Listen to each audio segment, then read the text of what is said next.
What's up, my LS crazy amigos? It's your boy Terry speaking from the garage shop once again. Here to offer you some more big bang for the buck information and product restoration tips. That's right. It's an exciting day at the garage shop because you know why? You remember the 67 Chevelle? Finally, I'm getting to the point where it's time to weld these quarter panels in place. Now, there's a few things that I like to do before I weld quarter panels in place because you want to make sure they're nice and clean, the metal's clean, and it's prepped up. But before I weld them, what I usually do is I put sheet screws in. So these quarter panels, they're sheet screwed in place and they're not going anywhere. Because what happens is the sheet screws, here they are right here. You can pick them from Home Depot, whatever, wherever, hardware stores. And they're great because they replace the vice grips, the clamps, the clecos that you normally have to put in, that you normally have to get to what's called hold this big quarter panel in place. But there's a few things before we even get to that. There's a few things that I like to do before I put a quarter panel in. First thing what you want to do is you want to make sure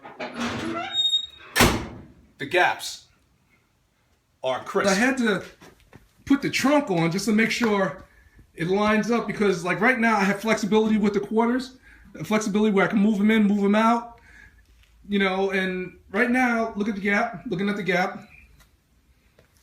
It looks, they look pretty good. So I just got to do a little bit more. That might be just a little bit too close, but I can fix that. But look how straight that is. Wow. You gotta make sure the gaps along the door and along the bottom are nice and crisp. Now, rule of thumb when you're putting quarter panels on, you gotta remember, this is gonna be stationary. This is gonna be stationary. You cannot move this. There's no adjustment. So what you wanna do is you put the quarter panel on. If you notice, see, I got the panels on, I got the door on, and I got the fender on. All right, so when you put this on, you want to make sure the door lines up to the quarter panel, and then you can line the fender up to the door, because what happens with the fender, you have adjustments. You can move the fender up, you can move it down, you can move forward, you can move it back. So there's adjustment there. There's adjustment on the door, no adjustment on this quarter panel. Once you burn it in place, you put it in there, it becomes part of the car, that's it. So that's what I'm saying. You're going to make sure these lines are nice and crisp, and on the back, and everything is all beautiful. Now, you see this number right here? It says 37. That's the number of times I had to pull this quarter panel off, trim it up, put it back on. So it took me 37 tries to get it to the point where I'm satisfied with it and I'm thrilled about the fit. And I'm the type, that number may seem kind of much, it may not, who knows, depending on the builder.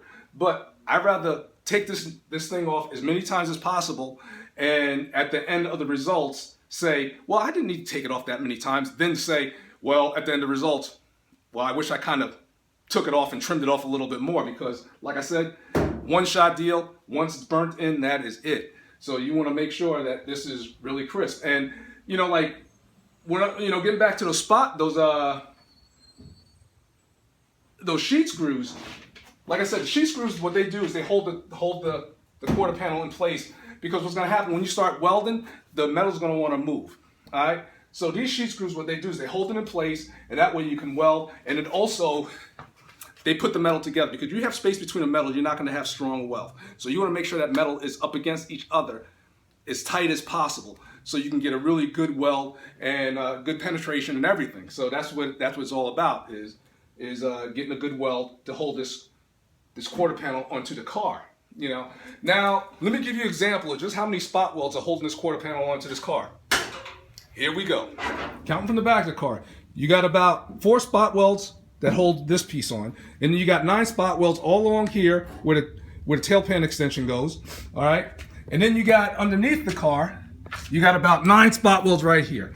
And then when you get up in here, right where the back deck bolts to the lower part of the quarter panel, you got about, I would say about 5 here. And then right about here where the sail bolts to the deck, you got about a good 7. All right. And then, can't forget about the 5 that the trim where the windshield sits down with the sail.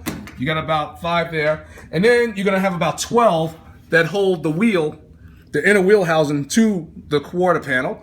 All right. And don't forget the 3 that you're going to have right about in here with the drip rail. So, that quarter panel is welded in there. And then you got another 3 behind here, which a lot of people forget about. There's a brace that connects right in here that goes to the inner side.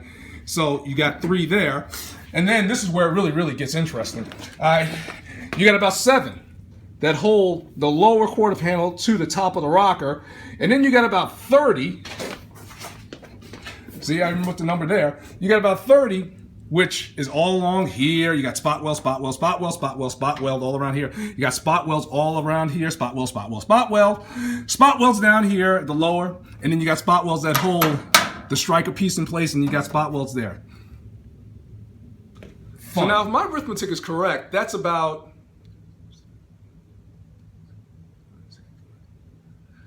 92 spot welds. Good goodness. Oh my God. And that's not even counting when you pull out, after you finish welding, you pull out the sheet screws. That's not even counting the holes that you got to plug up there. So let me tell you something. Hanging quarter panels is serious work. So if you have a good body man, and you don't want to do this work, I'm telling you right now, you need to go and thank him, because a good body man is almost like a good doctor and a good lawyer. You know, if you find one, you better stick with him, and you better pay him what he wants, because, you know, to do this, it's fun. But I say do it, try it, it's rewarding, it's fun. But looking at the clock on the wall, or should I say ceiling, it's time for me to get back, because I want to start welding this thing, and I want this thing to hurry up and be a piece of the car, you know, and get this piece done. And that way I can move into something else. I can do a video for you guys, and I'm hoping you're enjoying them. I'm really having fun putting them together for you. So as always, please be easy, and thank you again for all the love and support. I'm telling you right now, you know, like, I'm feeling it, and that's what it's all about. It's all about sharing the knowledge and hoping, you know, like, these videos can help the next man's build go a little bit easier, and that's what I'm all about, helping and sharing and caring.